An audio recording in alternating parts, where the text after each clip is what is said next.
Hi guys, it's Miss Courtney. I'm in the STEAM lab today. As we begin our last week fully digital, I wanted to give you guys a quick tour of the STEAM room and some supplies that I think everyone should have at their home for an at-home STEAM kit. So I'm going to be walking through a couple things that are really useful to have for your science and math and art projects at home.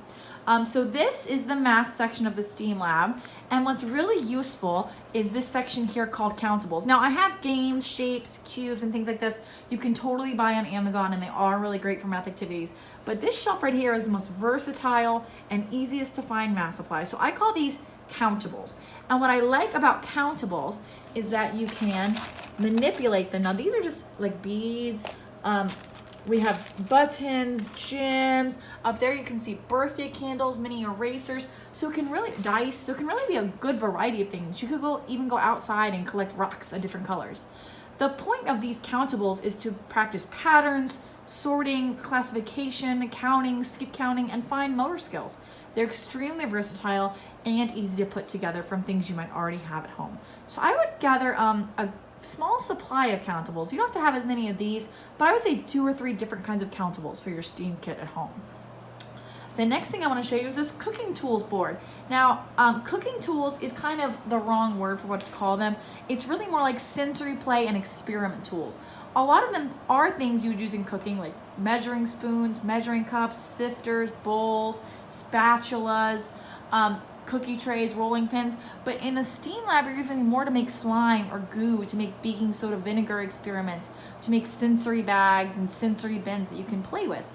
So all of these are things that would be really helpful to have in the slime kit, especially basic cooking tools like these that you can get from Dollar Tree. Now the goggles is the one thing that I would say you won't really need to have, but students love to wear them to pretend to be scientists, because you normally use them in high school, middle school, when students are using chemicals that could be dangerous if they got in your eyes. But in preschool we're not really using a lot of dangerous chemicals, but I will say they are fun and not too expensive on Amazon. Magnifying glasses. Before I go, magnifying glasses are really helpful to have, even if you just have one. You can give a student a magnifying glass and they will spend an hour outside looking at natural science and seeing what they can discover. So those are really fun. And droppers like these you can get on Amazon or Dollar Tree. They're plastic, disposable, and super helpful for science experiments and for fine motor skills. Funnels, of course. Okay, this is my art wall. So you don't need this much art supplies, but I will say you definitely want to have basics. Color pencils, markers, crayons, markers, dry erase markers, scissors. These large pencils are nice when they're practicing their pencil grip. Strips of paper you can fold, you can write words in them. Tissue paper has a great texture and can be used for a lot of art supplies. Scrap paper and Sharpies. Those are basics you should probably have at home. You don't need this many of them, but all of them can be used for great science and art projects. And then paintbrushes too.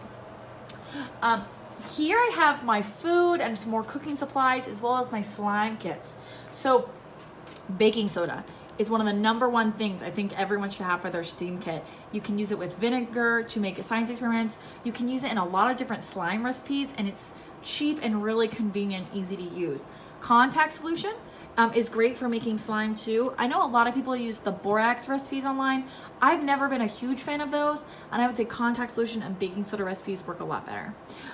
For glue, for science projects, I prefer clear glue, and you can buy just the big Elmer's bottle, or they make really big slime glue kits, because it makes it easiest for you to add no color to your science experiment and to your slime. Styling gel is a great sensory tool as well. I love silicone trays, and even though I have them kind of over here to be used for science experiments, what's great about these is that I could give some of the countables I showed you earlier, and you could use these to sort. Spray bottles, a must-have. Water, vinegar, food coloring, tie-dye, you can put a lot of different things in them, and students can independently use them to finish science activities, which is great. The last thing I want to talk to you about is containers.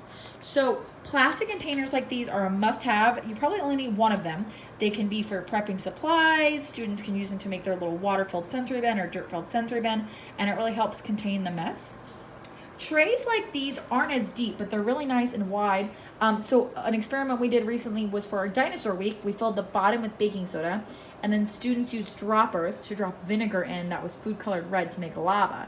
So it was really cute, and it has these edges to keep everything in. And it was a really cute and easy science experiment that allows students to be independent without making a big mess. While metal trays still have these little lips that are nice, What I like about them is they're magnetic. So you can give students a metal tray, a list of sight words, and a bucket of magnet letters. And they can do activities on the magnet tray like that for half an hour independently by themselves. And it's a nice solitary station as well. And then of course you have books. It's always grab science books from the library, from Amazon. A lot of times reading a book about a theme before you begin it is always really fun. So those are some basic things that I would have in your STEAM Lab kit. Containers, cooking, baking soda, contact solution, glue, spray bottles, a variety of easy cooking and art supplies, and countables. If you have any more questions about how to build your own STEAM kit, or if you see something here and you're wondering where I can get it or how you can use it, let me know. I'm happy to help you continue doing your STEAM activities at home with some of these great supplies. Bye.